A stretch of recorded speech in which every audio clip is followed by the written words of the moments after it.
অনলাইনে পণ্য বিক্রির নামে লটারি, এই লটারির ধরনটা কি?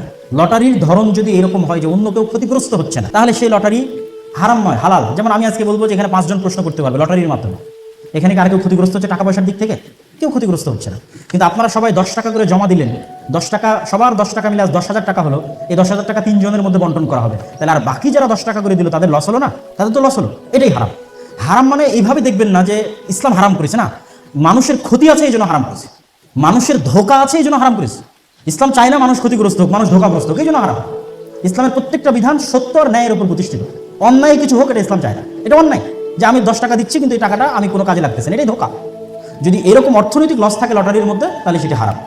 সব লটারি কি হারাম কিনা? উত্তর হলো না, সব লটারি হারাম না।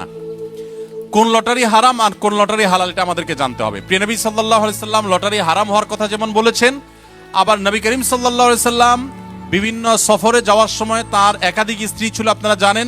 তাদের মধ্য থেকে কাকে নিবেন, একজন কিনলে আরেকজন নাখোশ, সেজন্য তিনি লটারি করে তারপর একজনকে নিয়ে যেতেন। কখনো বাজারে যদি কোনো আপনি কিনেন না, ইয়া দেয় না, র্যাফেল ড্র হয় না বাজারে, আপনি অনেকগুলো জিনিস কিনেছেন দেখে আপনাকে একটা কার্ড দিল, এইটা যদি আপনি কোনো ইয়াতে ছাড়েন, ওই একটা ঘুরে না, একটা কি ভিতরে বক্সের ভিতরে রাখে, তো কয়দিন পরে এটা দেখে কারণ নাম উঠলে যদি কোনো কেউ পায় সে নিতে পারবে। এটা আমাদের শেখ মোহাম্মদ সালেহ সাহেবিনের বক্তব্য, সে নিতে পারবে। উনি বলছেন যে নিতে পারবে। তিনি একবার মদিনায় আসছিলেন, আমার চোখের সামনে তিনি আলোচনা করছেন, তিনি বলছেন যে এটা নিতে পারবে এই জন্য কারণ এইটাতে তার কোনো ক্ষতি হচ্ছে না, কারণ পয়সা দিয়ে কিনে নাই, ওই যে কাগজটা পয়সা দিয়ে কিনে না, সে কিনছে মূলত পণ্য, এটা তাকে অতিরিক্ত দেওয়া হয়েছে।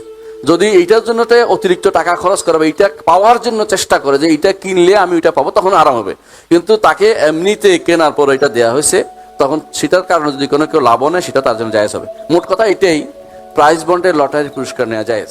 রাসূলুল্লাহ সাল্লাল্লাহু আলাইহি ওয়াসাল্লাম যখন 2-3 জনের ভিতরে একজনকে যুদ্ধে নিয়ে যাবেন, 2 জনেরই সমান, 3 জনের সমান যোগ্যতা, তখন লটারি করতেন, যার নাম উঠতো তাকে নিয়ে যেতেন। কাজেই সবাই পাওয়ার যোগ্য একজন নেবে। যেমন খেলাতে 2 গ্রুপে যে কেউ একটা প্রথমে শুরু করবে, টস যেটা করা হয়, এগুলো এই ধরনের ক্ষুদ্র লটারি, এটা সমস্যা লটারি করতে হয়, কোরআ যেটাকে বলা হয়, কোরআ লটারি। আবার আরেকটা লটারি হচ্ছে জুয়া লটারি। আজকে লটারি বলা মানে হারাম, তাই না? লটারি জুয়া, লটারি জুয়া হারাম, কেমার ওই জুয়া হারাম। কিন্তু কোরআ বাংলা ভাষায় দেখেন, আরবিতে কোরআ, কোরআ মানে কার ভাগ্য নির্ণয় করা, নাম লিখে হোক অথবা যে কোনো ভাবে হোক না কেন, যে কার ভাগ্যে জুটে। কোরআ আলাদা শব্দ, যেটা শরীয়ত সম্মত জায়েজ, কোরআনের বৈধতা রয়েছে, হাদিসও রয়েছে। নবী সাল্লাল্লাহু আলাইহি ওয়াসাল্লাম যখন সফরে যেতেন, সবাই তো স্ত্রীরা বলে আমিও যাব, আমিও যাব।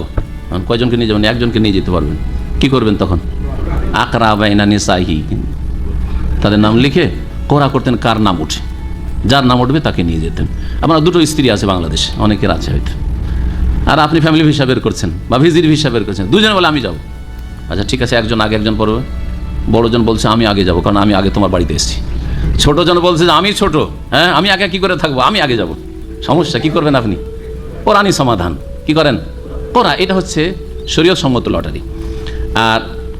আর একটা হচ্ছে কেমার জুয়া, জুয়া লটারি, থাইল্যান্ডি লটারি। আজকাল বিভিন্ন আরো নতুন নতুন লটারি এসছে, হারাম খেয়ে যাচ্ছে সৌদি আরবে থেকে, এখানেও জুয়া খেলছে কিছু লোকেরা।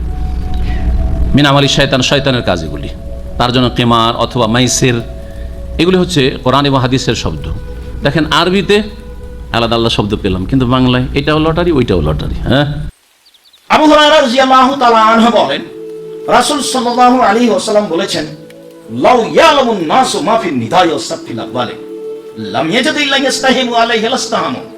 মানুষ যদি জানতো আজান দিলে কি নেকি আছে, মানুষ যদি জানতো যে সালাতে প্রথম কাতারে দাঁড়ালে কি নেকি আছে, তাহলে মানুষের লটারি করা ছাড়া কোনো পথ থাকতো না। সবাই বলতো আজান দিব, সবাই বলতো প্রথম কাতারে দাঁড়াবো, তাহলে সমাধা কি? সমাধা লটারি।